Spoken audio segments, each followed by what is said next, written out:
Setelah mengetahui rahasia bos wanitaku, bab 809-812. Mohon dukungannya dengan cara like, komen dan subscribe serta share video ini ya guys, agar Mimin semangat dan channel ini terus berkembang. Terima kasih dan selamat mendengarkan. Semakin dekat dengan ular, maka teknik serangan ganas ular akan semakin kuat. Menurut legenda, berlatih hingga tingkat yang mendalam bahkan dapat membawa tubuh pada dewa ular ganas. Namun, alasan kenapa teknik ini menjadi teknik terlarang adalah karena harganya yang sangat mahal. Jika mantranya diucapkan terlalu sering, penggunanya akan sepenuhnya berubah menjadi ular dan tidak dapat pulih. Paman ular tumbuh bersama ular. Teknik ini dibuat khusus untuknya. Setelah melakukan teknik serangan ganas ular, aura paman ular terus meningkat. Bahkan lebih dari Deon. Paman ular menjentikan ekornya dan menampar Deon. Sangat cepat. Deon tertampar bahkan sebelum sempat bereaksi.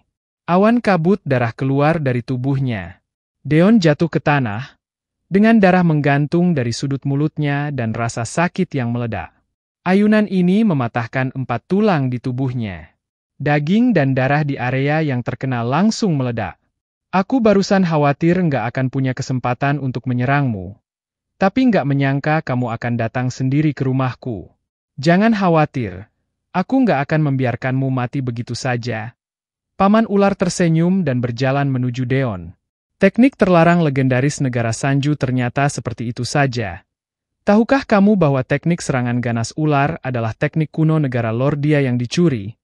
Deon menyeka darah dari sudut mulutnya dan bangkit dari tanah. Lalu kenapa? Aku nggak tahu dari mana teknik serangan ganas ular ini berasal. Aku hanya tahu membunuhmu saja sudah cukup. Paman ular tertawa bangga dan menerkam Deon. Sudut mulut Deon sedikit terangkat. Pupil matanya tiba-tiba berubah warna. Kilatan merah terpancar dari matanya. Kekuatan naga mulai terpancar hebat. Paman ular teriak. Ekspresi di wajahnya benar-benar menakutkan. Bagaimana bisa? Bagaimana kekuatan naga bisa muncul pada manusia? Paman ular teriak keras di dalam hatinya. Namun, dengan kekuatan naga yang kuat, paman ular tidak bisa bergerak sama sekali.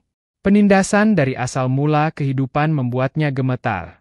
Aku baru saja melakukan gerakan kecil dan sudah melewati batasmu. Lawan seperti itu sungguh membosankan. Deon menggelengkan kepalanya dengan menyesal. Deon bahkan tidak menggunakan wujud naganya. Hanya menunjukkan sedikit kekuatan naga dan sudah membuat paman ular tidak bisa bergerak. Deon berjalan menuju paman ular dan meraih kepala ular itu dengan telapak tangannya. Pupil paman ular terus membesar. /Jangan. Jangan bunuh aku.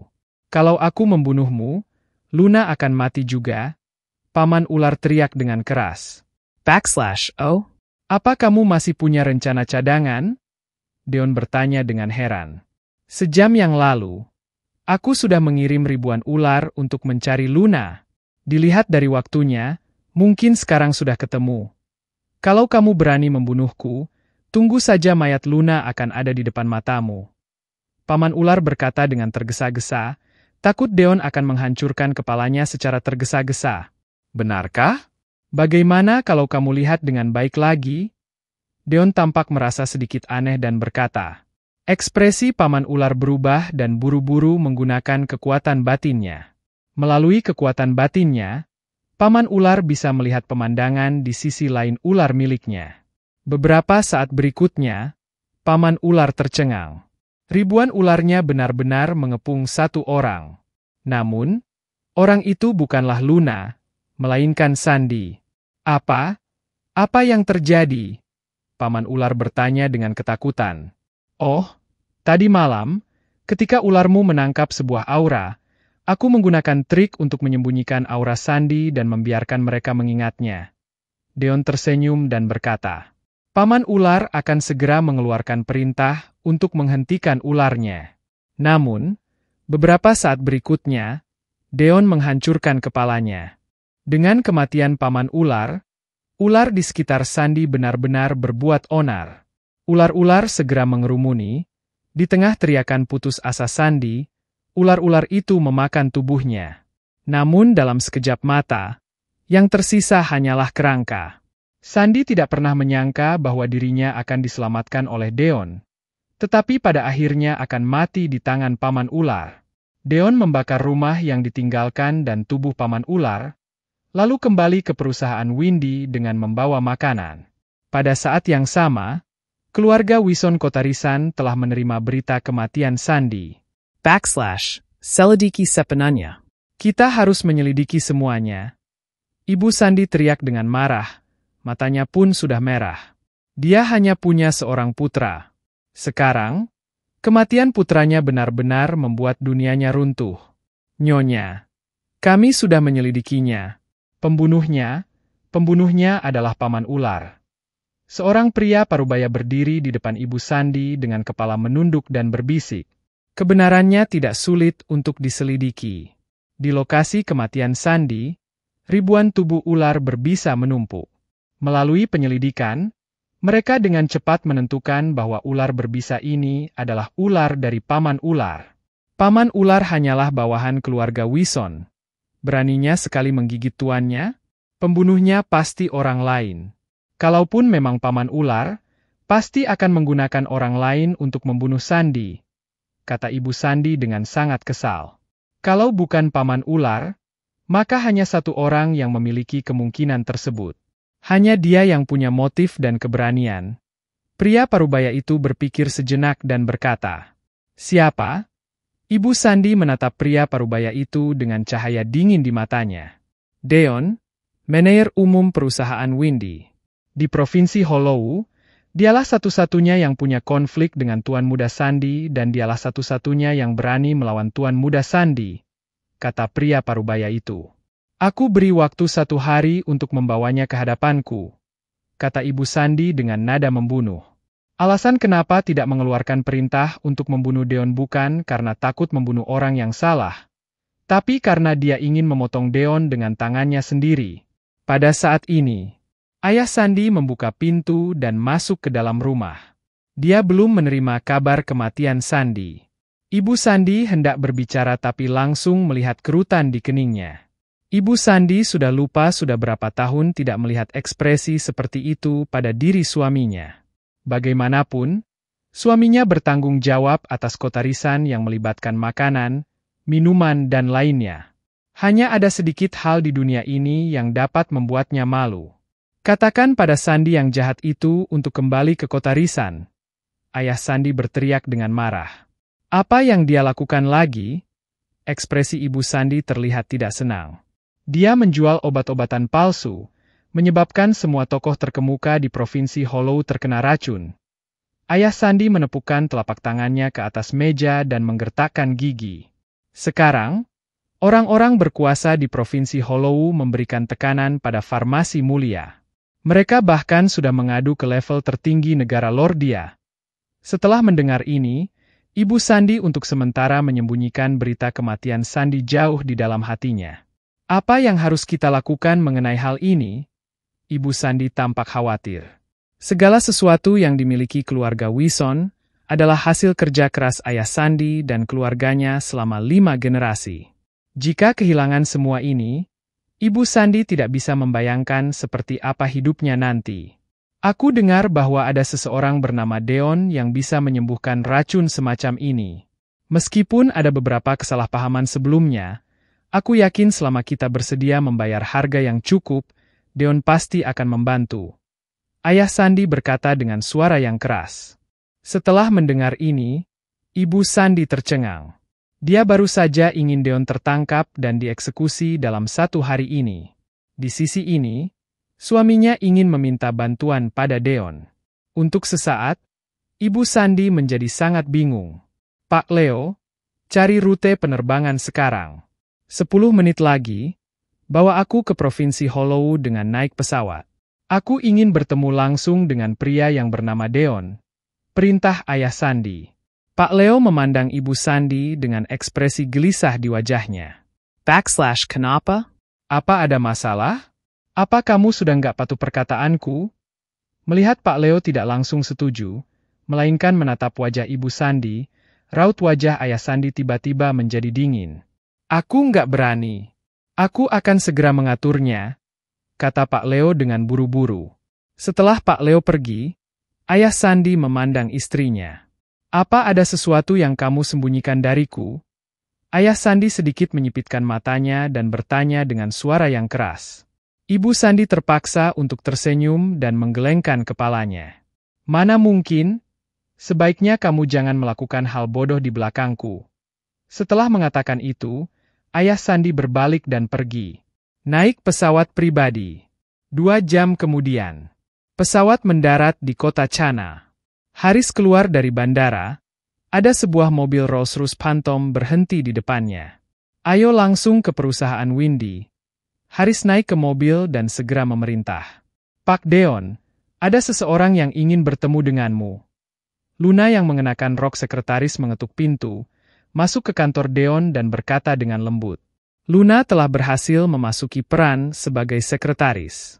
Kalau nggak ada janji, aku nggak akan mau menemui. Deon bahkan tidak mengangkat kepalanya, tapi dengan akurat meraih pinggang ramping Luna dan memeluknya. Kata Luna sambil duduk di pangkuan Deon. Telapak tangan Deon membelai pantatnya. Jangan main-main. Sebaiknya kamu bertemu orang ini. Luna buru-buru menepis telapak tangan Deon dan berkata, /O. Siapa yang membuatmu memperlakukannya dengan sangat hati-hati? Deon melepaskan Luna dan bertanya dengan heran.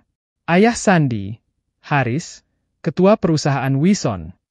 Saat berbicara tentang perusahaan Wison, Luna langsung terlihat hormat. Bagaimanapun, ada tokoh besar di perusahaan itu. Kuadriliun saja tidak cukup untuk memperkirakan nilai perusahaan itu. Di depan raksasa seperti itu, selama Haris menarik napas, itu akan menjadi bencana bagi grup Likson.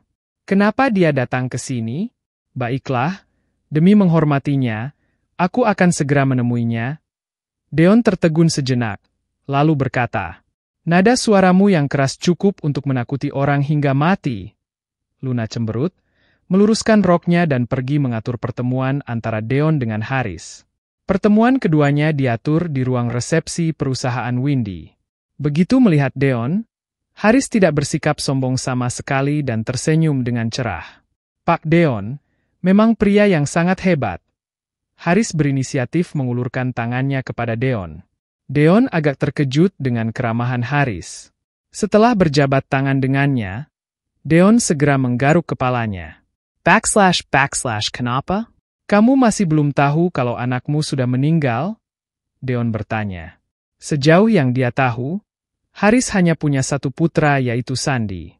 Putranya meninggal dan sekarang Haris masih bisa bersikap seolah-olah tidak terjadi apa-apa?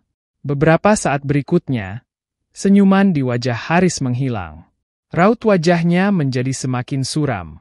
Pak Deon, jangan bercanda tentang hal semacam ini. Haris sedikit menyipitkan matanya dan berkata dengan suara yang keras.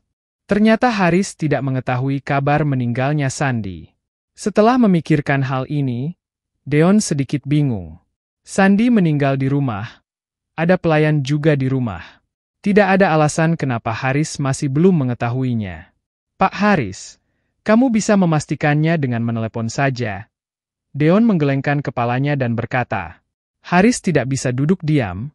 Wajahnya penuh dengan kegelisahan lalu buru-buru keluar dari ruang resepsi. Haris langsung menelepon Ibu Sandi, Vida Alkara. Telepon segera tersambung. Vida, kamu yakin gak ada yang ingin kamu katakan padaku? Haris bertanya dengan wajah yang sudah pucat. Kalaupun tidak ingin mempercayai kabar buruk itu, Haris tahu bahwa Deon tidak bisa berbohong kepadanya tentang hal seperti itu. Tidak ada gunanya bagi Deon dan terlalu mudah untuk dibuktikan. Di ujung lain telepon, Vida sedikit ketakutan. Enggak ada. Kenapa kamu tiba-tiba tanya seperti ini? Vida sedikit ragu. Sampai sekarang, kamu masih menolak mengatakan yang sebenarnya? Haris menarik napas dalam-dalam dan berteriak dengan keras. /Ya. Aku akan bilang. Meskipun juga memegang posisi tinggi di kota Risan, Vida tahu betul siapa yang memberikan segalanya padanya. Selain itu, apa arti kekuatan di tangannya di depan Haris? Anak Anak kita meninggal. Tadi pagi. Vida akhirnya tidak bisa menahan kesedihan di hatinya dan menangis terseduh-seduh. Meskipun Haris sudah menduganya, ketika mendengar kabar buruk itu dengan telinganya sendiri, Haris masih terhuyung lemas dan hatinya terasa sakit sekali. Siapa? Suara serak Haris dipenuhi dengan kebencian yang tak ada habisnya. Setelah diselidiki, anak buahku bilang itu paman ular. Sandi digigit sampai mati oleh ularnya. Vida menangis. Vida tidak dapat membayangkan rasa sakit yang harus ditanggung putranya hingga meninggal. Di mana paman ular? Mata Haris langsung melotot dan bertanya sambil menggertakkan giginya. Paman ular sudah mati. Mayatnya dibakar menjadi abu. Pasti ada yang memanfaatkan paman ular untuk membunuh Sandi. Orang itu kemungkinan besar adalah Deon. Vida berkata dengan suara yang keras. Deon? Haris tertawa terbahak-bahak saat mendengar nama itu. Oke. Sebagai seorang ayah, aku malah mendengar tentang kematian anakku dari mulut pembunuhnya. Gigi geraham Haris hampir patah. Vida diam dan tidak berani berbicara. Haris menarik napas dalam-dalam lalu menutup telepon. Haris menyalakan rokok dan memandang matahari terbenam di kejauhan tanpa mengucapkan sepatah kata pun. Ketika rokoknya habis, Haris menekan kebencian di wajahnya dan kembali ke perusahaan Windy. Pak Haris? Deon kaget melihat Haris kembali. Dia mengira Haris akan langsung pergi. Meskipun tidak meninggalkan bukti apapun di tempat kejadian, Deon tidak percaya bahwa keluarga Wison tidak akan mencurigainya. Bagaimanapun, satu-satunya musuh Sandi di Provinsi Hollow adalah dia. Pak Deon, maaf membuatmu menunggu.